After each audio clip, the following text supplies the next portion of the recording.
Ating ginugunita ngayon mga kapatid ang dakilang kapistahan ng Imakula o kalinis-linisang puso ni Maria. Alam naman natin na si Maria ay ipinanganak o isinilang na walang kasalanan. Immaculada Conception ang tawag natin sa kanya.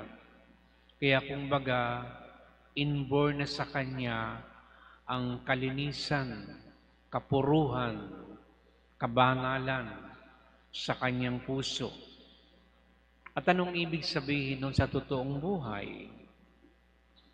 Ang isang pusong malinis ay tulad ni Maria kung paanong mag-react sa mga sitwasyon. Hindi siya katulad nating mag-react. Palaging mayroong sense of introspection and contemplation. Pinagninilayan niya, sabi nga'y binubulay-bulay niya ang mga nangyayari. Kasi alam niya na ang kanyang dinadala ay anak ng Diyos. At tinitingnan niya ng buong pagmamahal ang kanyang anak. Araw-araw nare-reveal sa kanya ang hiwaga at misteryo ng pag-ibig ng Diyos sa pamamagitan ng kanyang anak na si Jesucristo.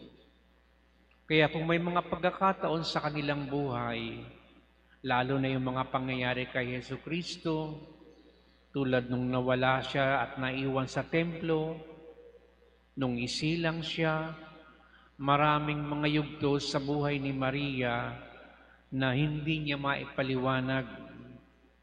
Tulad nung ibalita sa kanya na anghel na siya'y magdadalang tao.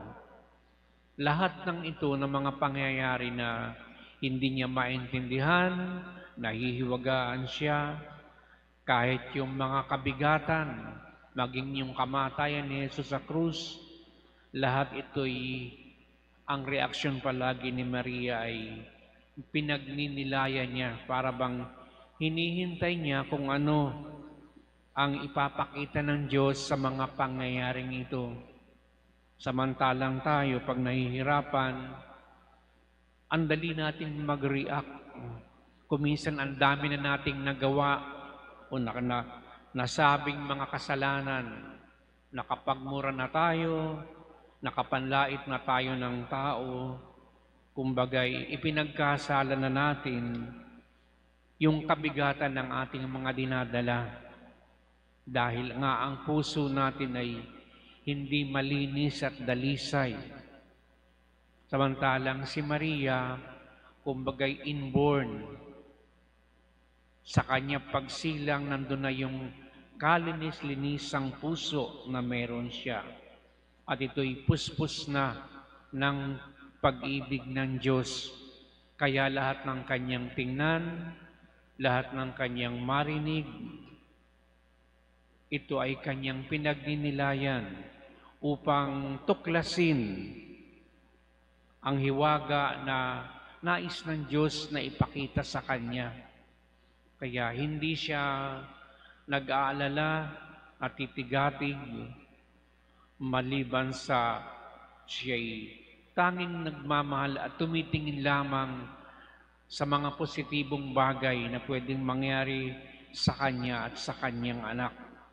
Kahit sa gitna ng pagdurusa at kamatayan sa krus, bagamat siya'y nalulumbay tulad nung yung ating nakikita sa piyeta ng kanyang anak ay namatay sa kanyang sinapupunan o sa kanyang kandungan. Yun ay nakakalungkot siyempre sa isang ina. Pero lahat ng hiwagang ito ay palaging hindi ikinagagalit o kaya ay ipinagtatampo ni Maria. Palagi siyang naghahanap ng sagot mula sa Diyos. At ito ang nais ng Diyos para sa ating lahat, na kung dadating man yung mabibigat sa ating buhay na mga krus at mga pagsubok, sana'y ang tuklasin natin Ano kaya ang ipinahihiwatig sa akin ng Diyos sa pangyayaring ito? Meron siya kaya siyang mensahe para sa akin? Meron kayang dapat baguhin sa akin? O kaya sa aking kapwa, ano kayang dapat kong sabihin sa kanya o sa kanila? Dahil palagi merong nais ang Diyos sabihin sa atin upang masunod ang kanyang kalooban sa pamagitan ng ating mga pananalita at mga gawain. Kaya kung modelo at modelo lang din ang hahanapin natin na kay Maria ang malinis na puso, at paano naman tayo lilinis ang puso? Kasi maraming mga taong tumigas na ang puso, punong-puno na ng karumhan, selos, inggit, pagkagahaman, galit. Yan yung pumupuno sa maraming puso ng maraming tao ngayon sa ating panahon. Dahil nga sa mga pangyayaring di natin matanggap sa buhay, kaya kung minsan nagsasara na lang tayo ng puso sa mga taong nakasasakit sa atin. At di na natin naiisip na linisin ito, palambutin muli upang ang Diyos ang manahan, ang kanyang pag-ibig ang makamtan. At tulad ni Maria, hindi tayo nagre-react ng karakaraka na yun naman ay tumahantong sa ating ipagkakasala.